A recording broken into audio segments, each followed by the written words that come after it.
This is In Your Business. This is In Your Business. This is In Your Business. This is In Your Business. This is In Your Business with the UMSL Business Podcast. Hello, everyone. Welcome back to UMSL Business's In Your Business. I am proud to be your host today, Matthew DiMemmo. I am a student athlete here at UMSL, and I'm a part of the baseball team. I am very excited to talk about an interesting topic, and I think it's obviously a very hot topic, especially here at UMSL for our athletes and athletic department, COVID-19. And I'm going to be having an open discussion with a couple of guests I've had here, and we're going to be talking about how it's affected our everyday lives, our roles, our mentalities, and so forth. I'm happy to say that this is on StreamYard, so we are socially distant, and we are all safe here. I'd like to start by first introducing our guests, too. I'd like to start with our student athletes. So, Shane, do you want to introduce yourself first? Yeah, sure. So my name is Shane Wissink. I'm a senior here at UMSL on the basketball team from Oshkosh, Wisconsin. I'm a business management major with minor in accounting. And Thanks for being here. Alicia, you want to go next? Hi, I'm Alicia Claunch. I play on the volleyball team here. I'm a senior as well, and I'm majoring in information systems, minoring in cybersecurity, and I'm from Bloomington, Illinois area, so central Illinois. Awesome. Coach, do you want to go next? Introduce yourself, tell us what you do here, and then Nick, you can go after. I'm the men's and women's golf coach here at UMSL. Awesome. Nick? I'm Nick Kedzuch. I work for the athletic department. I'm the assistant athletic director for facilities, game operations, and special event management. Awesome. And yeah, thank you guys again for being here.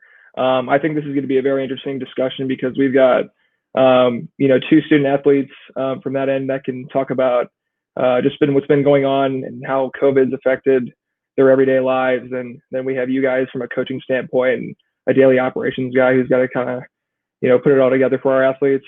I'd first like to ask Alicia a question. This has obviously taken our student athletes by surprise. I know it definitely has for me personally. Just overall, how has this changed your life on campus compared to last year? What's something that's really been a lot different and difficult for you to handle?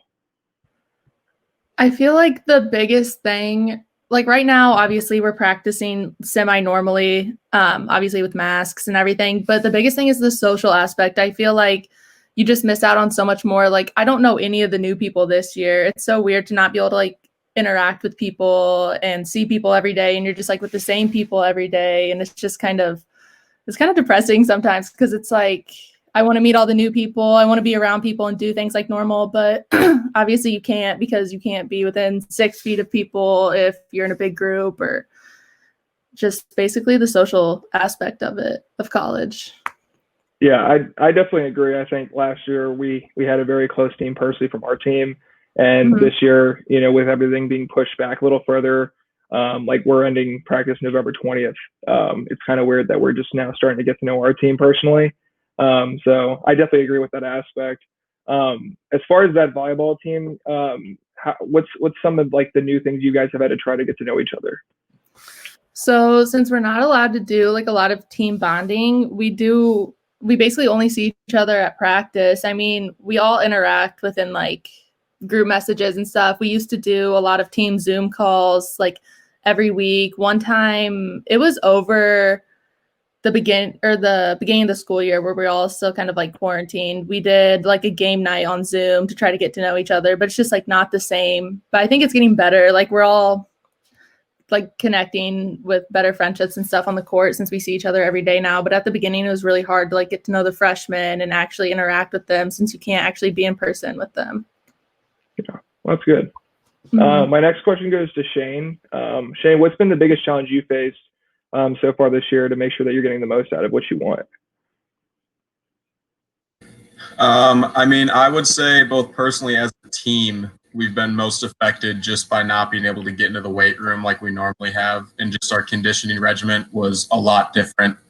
We spend a lot of time normally in the preseason with Josh and then our assistant coach Chico, and so our preseason just wasn't the same that way.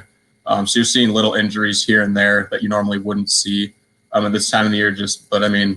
otherwise, we really weren't affected that much. On the court wise, we were pretty much the same. We had our normal 8 hours.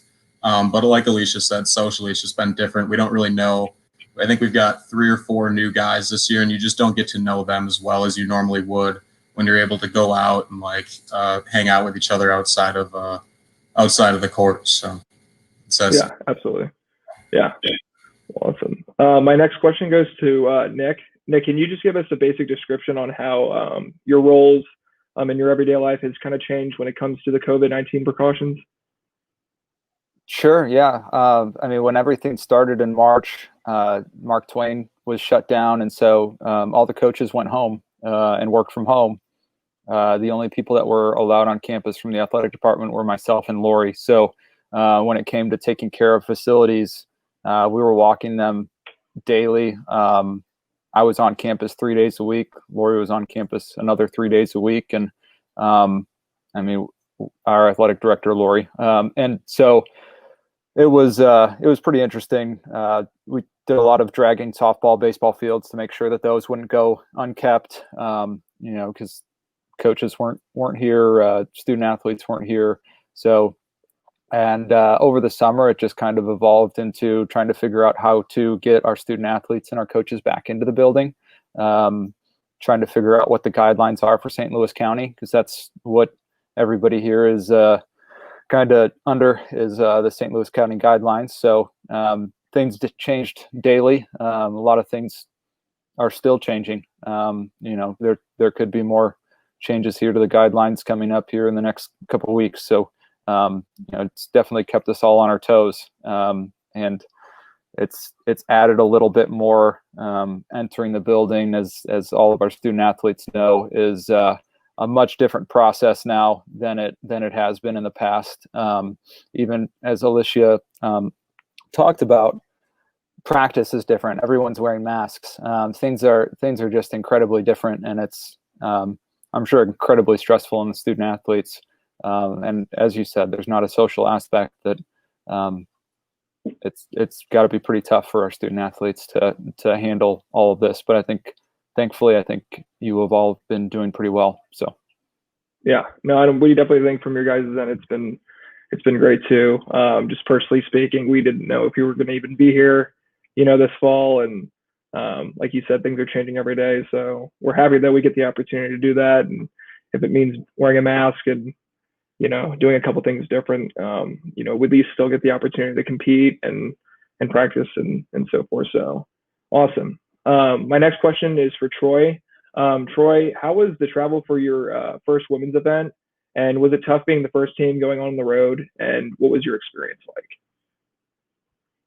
It was definitely strange. And I think there was definitely some added pressure knowing that, we were going on the road, and man, don't mess this up or this could impact all the other teams, because if we do something wrong and we all get sick and come back, is that going to impact volleyball's chance to go, or baseball, or whatever, or the men's golf team? So we were very conscious of what we did, and we were pretty strict on our regimen as far as some of the differences. We basically were not allowed to go out and eat, so all of our meals were either eaten in the van, like while we were driving, like carry out or whatever, or at the actual competition. They feed you sometimes while you're playing, like sack lunches while you're actually on the golf course playing. And then in the evenings back at the hotel, our meals consisted of basically eating in our room. We would call in an order at like a Chili's, and I would go pick it up curbside, and then would bring it back. And then the girls everybody would sit in their individual rooms and with their room and eat. So it was definitely a different experience, but it was also, I probably haven't seen kids as excited to get in a van for a long van ride ever, because just the thought of we're back, we get to play golf again. It's been so many months, and this feels somewhat normal, and they were just happy to be there. But it was definitely a different experience. Yeah, that's awesome. When you first saw your athletes come back and you got that first gathering with them, would you say that they seemed very anxious and really happy to be back? Yeah, I think it was kind of a mixed scenario. It was, I think everybody was excited because it felt like the first normal thing for a lot of them they'd done in months. But it was a different experience. We had several freshmen in that group, and they're going into college for the first time, and this is all they know is what we're doing now. So, you have to keep reassuring them, look, this isn't the norm. It'll be different. But so our first meetings, we did do some stuff on Zoom, but we also utilized the baseball field, Matt. We were out there and I put my tape markers down 6 feet apart on the bleachers. We had masks on and we're skipping every other row, and the kids are spread out across the bleachers so we could talk to them and with their masks on. And you just had to explain this is, expect different moving forward, but this is what we're going to have to do to compete. Ultimately, they all want to compete. They want to play events. I'm sure you're eager to get back on the baseball field. So just tell me what the parameters are we have to do, and we'll follow that. And I think the kids did a great job of adjusting to whatever those expectations were and helped us get through the fall season. Yeah, that's awesome. I'm glad to hear. Alicia, back to you. What would you say that this time off for being on campus and athletic activities has taught you in between last year and this year? Just basically to be safer, more responsible. Like right now as a team, we have like guidelines in place, like, okay, this is okay to do, this isn't. And it's just like trusting everybody to do their part. I mean, like last year we're like, okay, yeah, do whatever you want. Just don't get in trouble. Don't hurt yourself, whatever. But now it's like more strict and we have to trust each other and our coach has to trust us. And it's just all about being safe now and like cautious, which is, it's good, but it's really weird because it's like you're always under a lot of pressure. And it's like, okay, am I doing the right thing? Like, should I go to this store? Should I go to this store? Go to that store? Which one's less busy? Like, it's all about just being safe and like just watching your moves and being more cautious this year. I think that's the big thing. Yeah. Do you think that just the COVID situation, it kind of makes this year a little bit more special to you guys, just because of, just saying, what's happened to certain people's season and stuff? Do you think it's motivated you guys to stay strong and be better as a team? I think so. Yeah. I think that knowing that our season's on the line and like one thing could potentially like mess it up, we are taking it a lot more serious. We're working a lot harder, especially not getting as much time in the gym. I know as like a senior and from other seniors' perspectives, we're like, okay, this is our last year, so we need to do everything that we can to be able to keep practicing and staying safe and not get any more time taken off of our season. Because already we had like 2 weeks taken off the front of our like fall season because of COVID-related incidents. So we're like, let's try not to have that happen again. We don't get that much time, so let's just utilize all the time that we can and be safe doing it. Yeah. That's good. I could definitely say from our aspect too, it's cool to relate to that because our team, we were kind of caught in the middle of the season last year, and then all of a sudden, we get this new group of guys, and it's kind of like, okay, this is going to be completely different, and kind of like what you and Shane were saying, it's all about just as a team doing one thing at a time, and just achieving the goal, and day by day, just getting back there the next day and making the most what you can out of it, It's just very different, but at the same time, it's pretty neat to see how we're all, coming together to get this goal achieved. So that's awesome. Shane, my next question goes to you. What's your mentality this year been, and what do you think's keeping you overall motivated?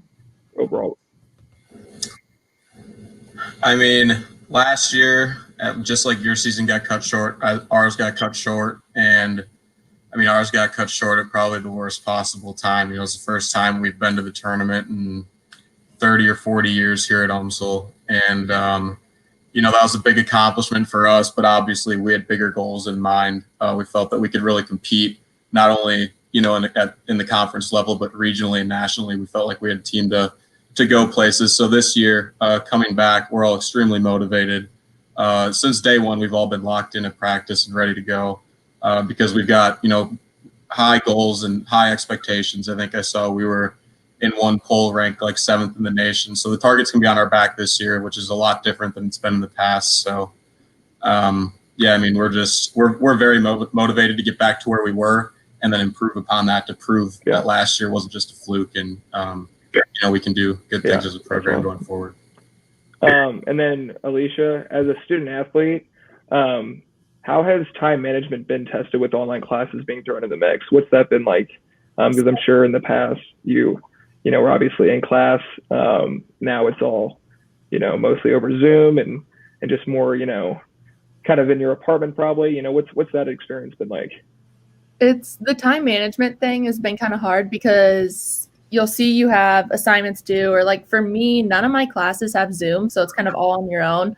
So it's at the beginning it was hard because I'm like, okay, I have like 5 things due on Sunday. I'll start working on them Thursday. But then you like forget to factor in how long it takes to watch the lesson and do all the stuff. So it's just basically being organized and getting as much done as you can during the week and staying on top of it. Because at the beginning, I felt like I was falling back. I'm like, oh my God, this is taking so much time. But then I'd find myself doing nothing Monday through Wednesday.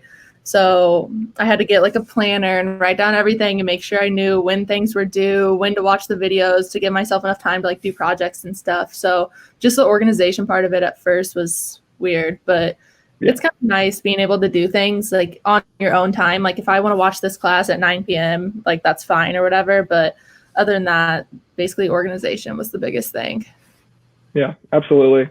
Like I said, it's very different just because we're so used to being in class. And now I think it's definitely, accountability is a big thing for you, especially with having practice and weights and all that stuff in between. How about you, Shane? How has online classes affected you personally?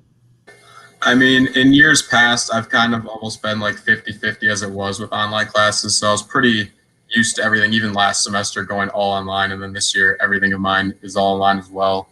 I mean, the time management thing, you get used to it pretty quickly. My classes this semester aren't extremely difficult. I'm taking 5 classes, but I had like 2 8 weeks. So I got some of them out of the way already. I mean, for me, it's been pretty normal. But I know talking to other guys on my team, and even my coaching staff, just about other guys, it's been difficult for them to stay on task rather than, you're normally in class and you've got the professor telling you what's due when and what have you. So it's a little different for everybody, I think.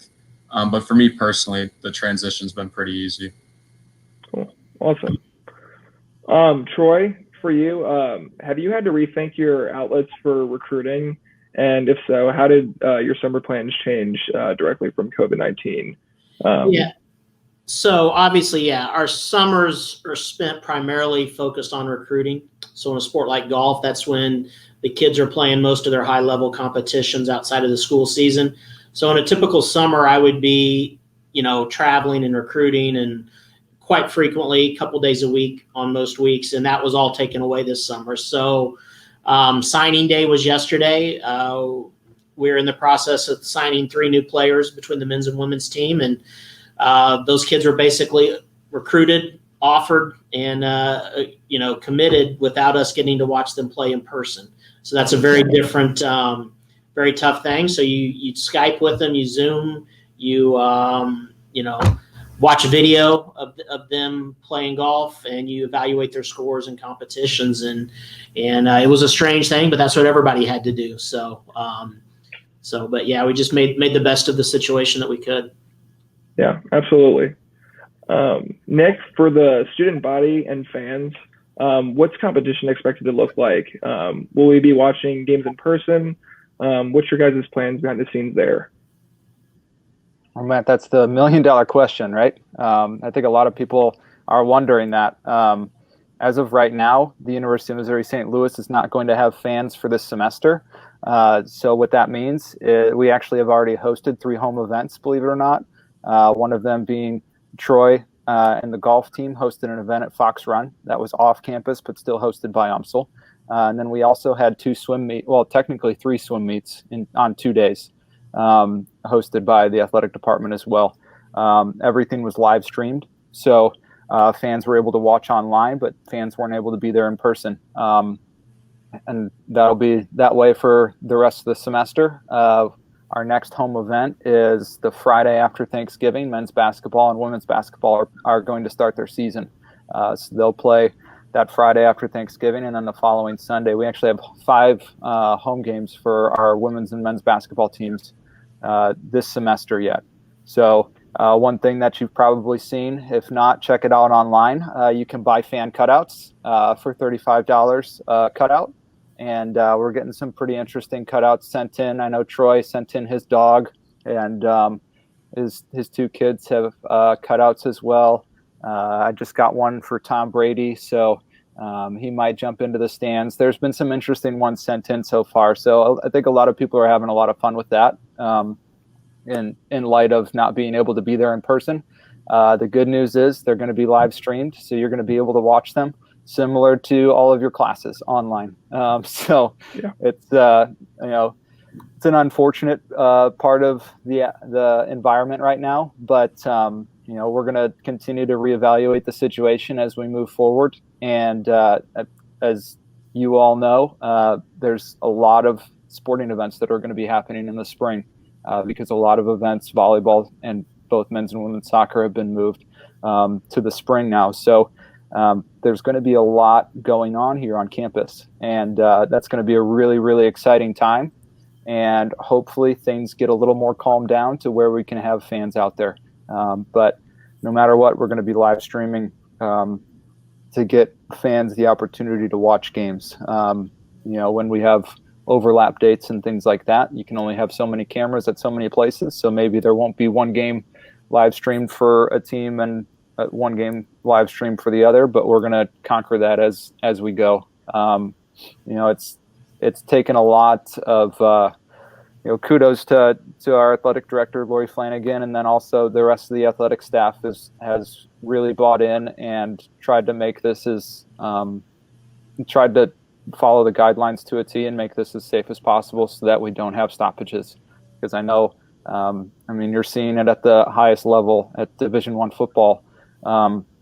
There's a lot of teams that are having to postpone or cancel games because of COVID outbreaks. And I think we've been really fortunate as an athletic department that all of our student athletes, our coaches, and our staff are buying in and really trying to create a safe environment where we don't have to stop practice and we don't have to stop games. So we just hope that continues here with, Thanksgiving break and winter break is going to be a challenge in and of itself, not only for UMSL athletics, for the rest of the world, because everybody wants to gather and be around family during those times.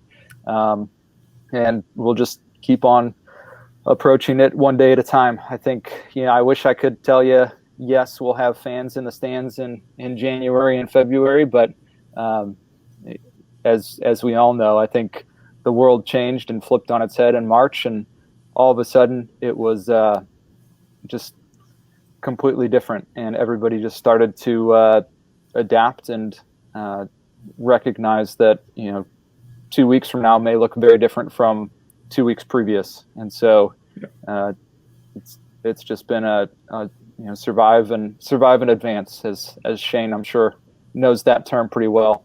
We just continue to survive and advance and try to get all of our athletic events in and hopefully have a lot of success while we do it. At least have a lot of fun doing it. Yeah, absolutely. Yeah. And I think the biggest thing that you discussed was, having everybody buy in. Can you describe that process, maybe between you, our athletic director, and the other people you've met with? What was probably the hardest thing for you guys to kind of lay out the plan, like as far as the summer went, and how it transitioned into fall? What were some of the things you guys had the biggest, challenges maybe discussing or figuring out going into this? That's a good question. I think something that we had the hardest time with is quite honestly, there wasn't much.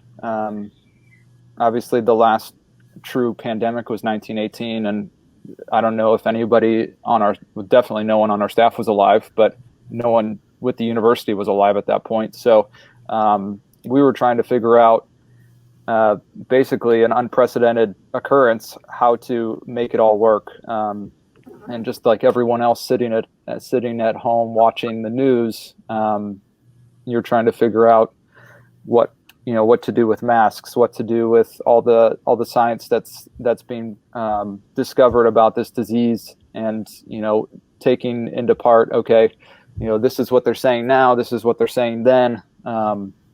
Trying to figure out what the right step forward is. So I think just trying to create something out of, I don't want to say nothing, because there was some guidance there, but trying to create something off of guidance that is still changing to this day. Now I think they just came out with last week, CDC said that wearing masks not only protects the person, the people around you, but it also protects you as well. So, before it was just the people around you. were being protected, but the mask wasn't necessarily protecting you. Now the mask is protecting everybody. So we're still finding out things, not only about the disease, but just about different things that we can do to protect ourselves in general. And so I think that was our biggest challenge, is trying to create protocols and trying to create requirements and trying to create a clear vision. I think I'm sure you all agree. Unfortunately, when you have to start from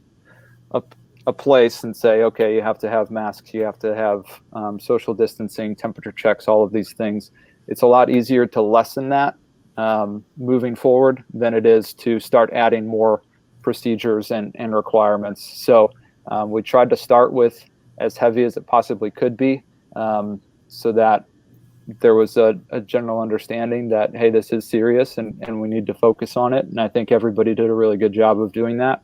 But I think that was also the hardest part, was trying to figure out, okay, what's too far?